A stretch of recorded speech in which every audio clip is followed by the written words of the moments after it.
were told that we invaded Iraq to bring the nation freedom, but Pentagon documents show their real plan was to balkanize the nation into 3 or 4 sections and foment endless sectarian civil war.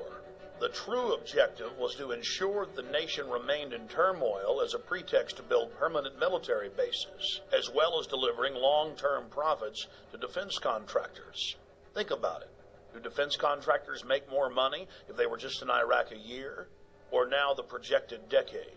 United States, British, and Israeli forces have all been caught repeatedly carrying out staged terror attacks in Iraq in an attempt to keep the war going. In the interest of time, we'll look at just one example. In late September of 2005, in the British-controlled city of Basra, 2 British Special Forces SAS commandos attacked a group of police at a checkpoint, killing one and injuring another. When they were finally subdued and brought into custody, their car was filled with plastic explosives, automatic weapons, rocket-propelled grenades, and other bomb-making materials. Why would members of Britain's most elite fighting force, the Special Air Services, be dressed up like Arabs out shooting police with a car full of plastic explosives in a city that had been racked by sectarian violence? The governor of Basra in Iraq ordered that the British soldiers be held for trial for the murder they'd committed. Within hours of their incarceration, dozens of British tanks and hundreds of soldiers assaulted the main police station in Basra, killing jail guards and police in the process to free the 2 commandos. Over 150 prisoners escaped, and the controlled mainstream media reported on the incident as if it was no big deal. We cannot wait for the final proof. The smoking gun. It could come in the form of a mushroom cloud. The United States knows that Iraq has weapons of mass destruction. Saddam Hussein already possesses 2 out of the 3 key components needed to build a nuclear bomb. In early February of 2006, members of the British government leaked documents that the White House admits are authentic. Known as the White House Memo, it is the minutes of a pre-war meeting between Prime Minister Tony Blair and George Bush in the Oval Office. The minutes contain the discussion of a classic false flag operation, where Bush tried to lure Saddam into war using UN aircraft. Mr. Bush told Tony Blair of the extraordinary plan during a meeting in the White House on January 31st, 2003, 6 weeks before the war started, the Times of London reported. The Times reads, President Bush had plans to lure Saddam Hussein into war by flying an aircraft over Iraq painted in UN colors in a hope he would shoot it down. The memo also contained details of President Bush's plan to have defectors claim they had seen weapons of mass destruction that didn't exist. Well, it is perfectly true that we now know that the evidence, both in the United States and in Britain, which was put before the people, turns out to be wrong. It was known to be wrong. It was fed to Parliament. It was fed to Congress in order to get the necessary support.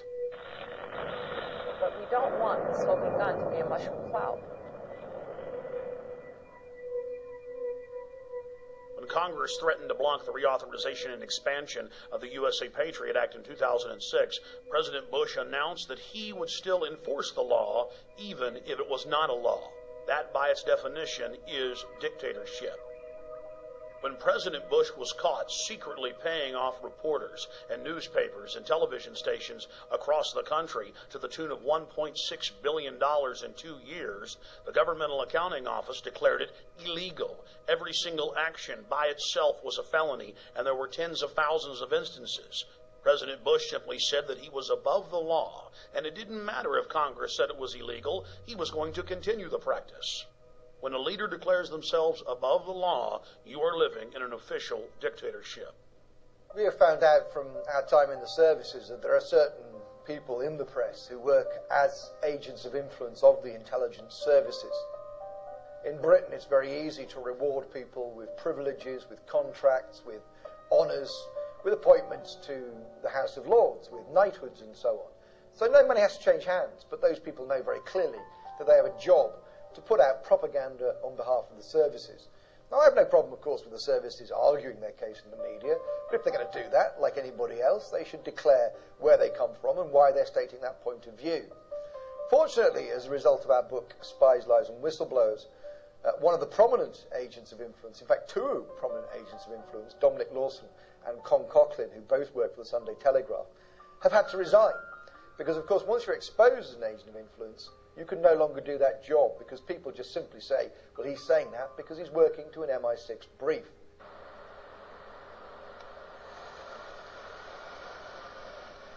When Congress informed Bush that secret arrest, secret detention, and torture was illegal, he simply had his Attorney General, Alberto Gonzales, issuing a policy paper claiming that it was lawful.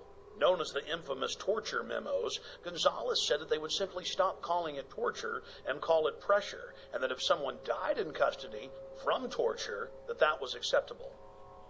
But White House counsel John Yoo went even further. In memos that he wrote for the president that were used by the military as their authority to engage in torture, he stated that they could even torture small children in front of their parents, in some cases sexually.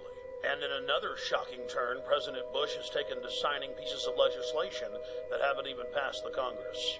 President Bush was also caught engaging in warrantless searches using the National Security Agency to spy on the American people.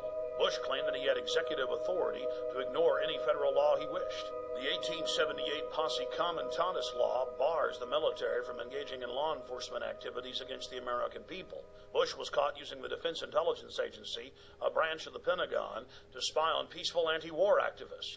He again claimed that he was above the law. Bush then claimed that the Constitution gave him the right to spy on the American people. Of course, the Constitution and Bill of Rights says the exact opposite. Gonzales issuing a policy paper claiming that it was lawful. Known as the infamous torture memos, Gonzales said that they would simply stop calling it torture and call it pressure, and that if someone died in custody from torture, that was acceptable. As their authority to engage in torture, he stated that they could even torture small children in front of their parents, in some cases sexually. And in another shocking turn, President Bush has taken to signing pieces of legislation that haven't even passed the Congress. You have to be kidding me with all of this. They're allowed to sexually torture your children in front of you to get you to talk?